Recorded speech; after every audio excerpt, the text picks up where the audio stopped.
बोलिए वृंदावन बिहारी लाल की जय। बोलिए मोर मुकुट बंसी वाले की जय। बोलिए सांवरे सरकार की जय। बोलिए लखदाता की जय। जय जय श्री राधे। जय जय श्री राधे। जय जय श्री राधे। बोलिए वृंदावन बिहारी लाल की जय।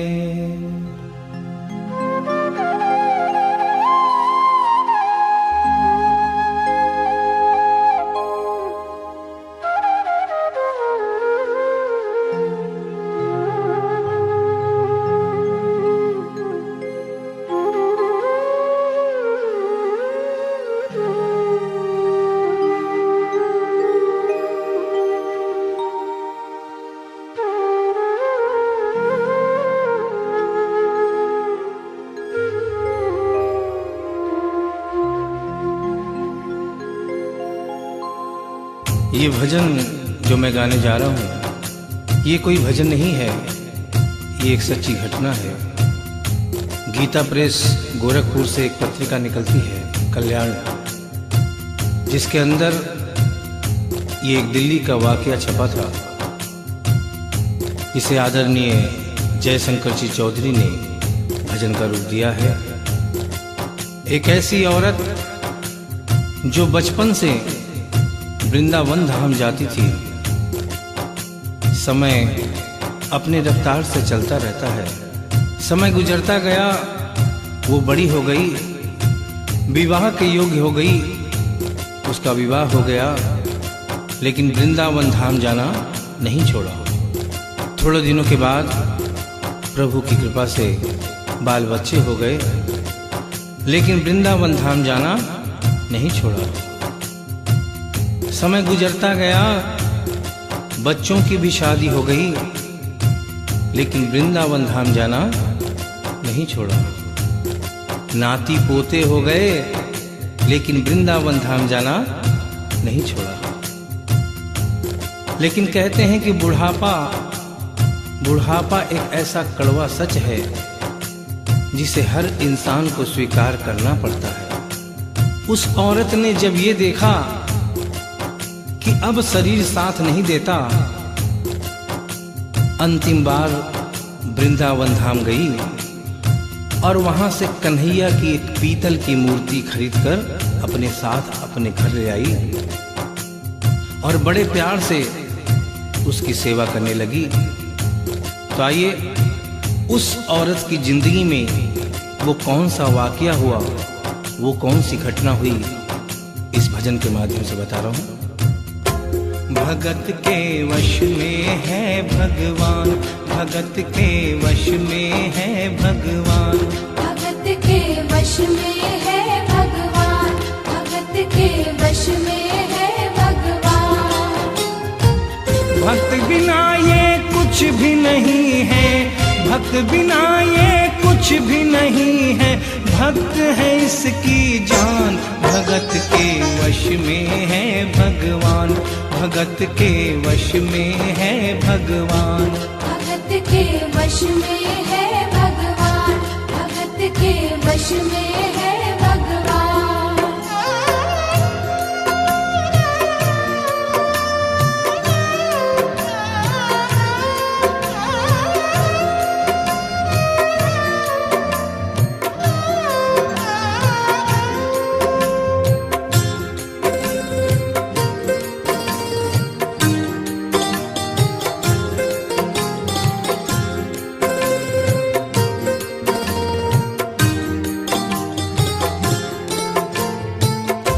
भगत मुरली वाले की रोज वृंदावन डोले, कृष्ण को लल्ला समझे, कृष्ण को लल्ला बोले, कृष्ण को लल्ला समझे, कृष्ण को लल्ला बोले। श्याम के प्यार में पागल हुई वो शाम दीवानी। अगर भजनों में लागे छोड़ दे दाना पानी। अगर भजनों में लागे छोड़ दे दाना पानी। प्यार करन वो लागी उससे, प्यार करन वो लागी उससे, अपने पुत्र समान। भगत के वश में है भगवान, भगत के वश में है भगवान। भगत के वश में है भगवान, भगत के वश में है भगवान।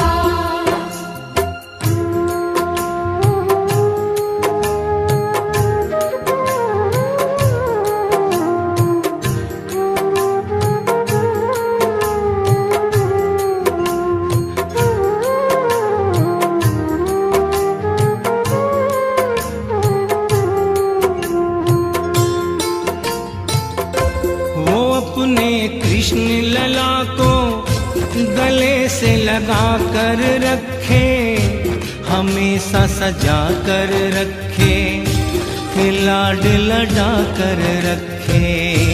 हमेशा सजा कर रखे, लाड लड़ा कर रखे। वो दिन में भाग के देखे, रात में जाग के देखे, कभी अपने कमरे से शाम को झांक के देखे। कभी अपने कमरे से शाम को झांक के देखे। अपनी जान से ज्यादा रखती, अपनी जान से ज्यादा रखती, अपने लला का ध्यान। भगत के वश में है भगवान, भगत के वश में है भगवान। भगत के वश में है भगवान, भगत के वश में है भगवान। समय समय अपनी गति से चलता रहता है। थोड़े दिनों के बाद घर में जन्माष्टमी का त्योहार आया। उस दिन संजोगवश उस औरत की तबीयत बहुत ज्यादा खराब थी। वो अपने बिस्तर से उठ भी नहीं पा रही थी। उसने अपनी बहू को आवाज देकर कहा कि बेटा आज जन्माष्टमी है, आज जन्माष्टमी है। आज मेरे कन्हैया को नहला धुलाकर, उसे चंदन का लेप लगाकर, उसे सुंदर वस्त्र पहनाकर पालने में बिठा दो। बहू जो कि एक जरूरी काम कर रही थी कंप्यूटर पे, उसने कहा कि माँ अभी थोड़ा वक्त लगेगा, अभी मैं एक बहुत जरूरी काम कर रही हूँ। जब 2-3 घंटे के बाद ये काम खत्म हो जाएगा तब तेरा जो काम है वो होगा। उस औरत ने कहा कि भाई मेरे घर में हमेशा से सबसे पहला काम मेरे कन्हैया का, मेरे लल्ला का होता हुआ आया है, और आज भी सबसे पहला काम मेरे कन्हैया का होगा। ये काम करने के बाद तुम और कोई भी काम करो, मैं तुम्हें मना नहीं करूंगी। बहू को थोड़ा गुस्सा आ गया। उसने गुस्से में आकर, झुंझलाकर झटके से कन्हैया की मूर्ति को उठाया। मूर्ति हाथ से गिर गई, और जो ही मूर्ति हाथ से गिरी, उस औरत के दिल से आवाज आई, वो लल्ला लल्ला पुकारे, हाय क्या जुल्म हुआ रे, बुढ़ापा बिगड़ गया जी, लाल मेरा कैसे गिरा रे। बुढ़ापा बिगड़ गया जी, लाल मेरा कैसे गिरा रे। और अपने बेटे को बुलाती है और कहती है क्या,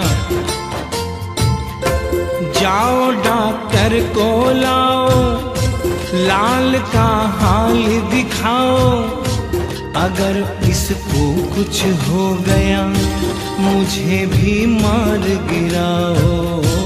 अगर इसको कुछ हो गया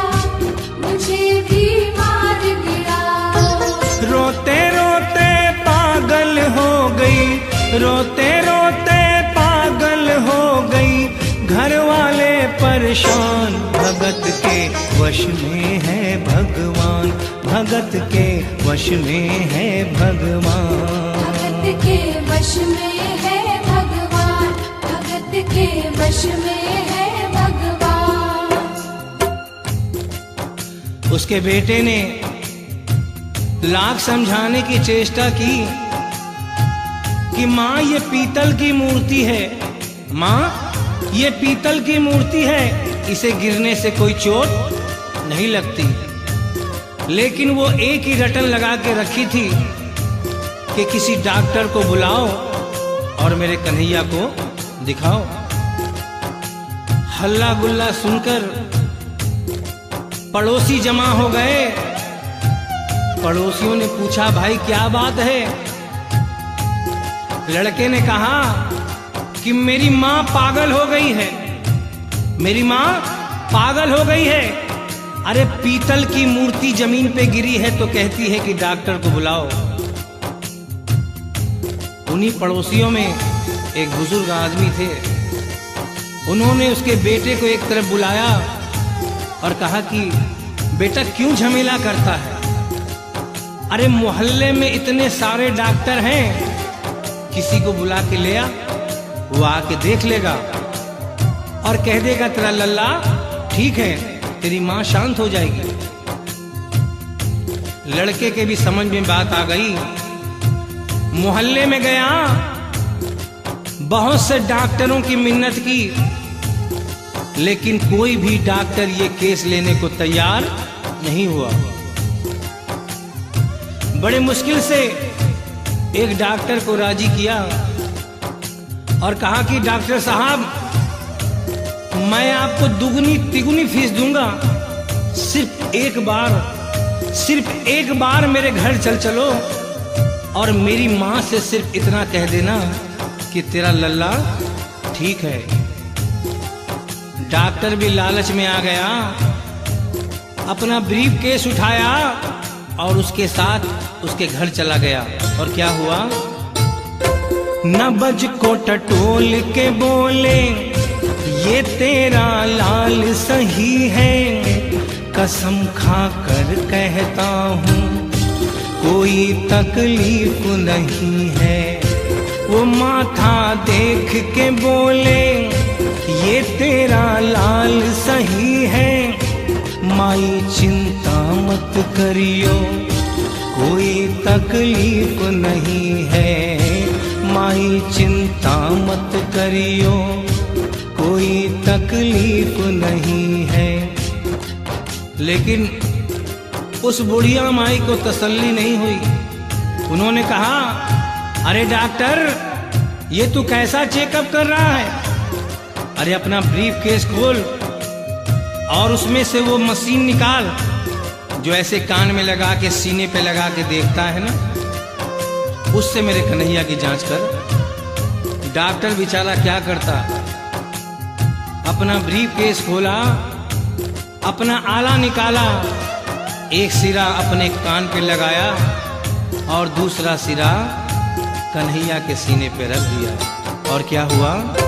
जो ही सीने से लगाया पसीना जम कर आया, उसने कई बार लगाया और डॉक्टर चकराया, उसने कई बार लगाया और डॉक्टर चकराया। धड़क रहा सीना लल्ला का, धड़क रहा सीना लल्ला का, मूर्ति में थे प्राण, भगत के वश में है भगवान, भगत के वश में है भगवान। भगत के वश में है भगवान, भगत के वश में है भगवान। और डॉक्टर ने जब ये नजारा देखा, उसका माथा घूम गया। इतने दिनों तक जो साइंस की पढ़ाई की थी वो सारी की सारी धरी रह गई। अपना ब्रीफ केस, अपना आला वहीं छोड़ के जाने लगा। बुढ़िया माई ने आवाज दिया, अरे डॉक्टर, अरे कहाँ जा रहा है? अरे अपना ब्रीफ केस तो लेता जा। तो डॉक्टर ने उस औरत को जवाब दिया, सुनिएगा क्या कहा। देख तेरे लाल की माया बड़ा घबरा रहा हूँ, जहाँ से तू लल्ला लाई वहीं पे जा रहा हूँ। जहाँ से तू लल्ला लाई वहीं पे जा रहा हूँ। लाल तेरा जुग जुग जिए बड़ा एहसान किया है, आज से सारा जीवन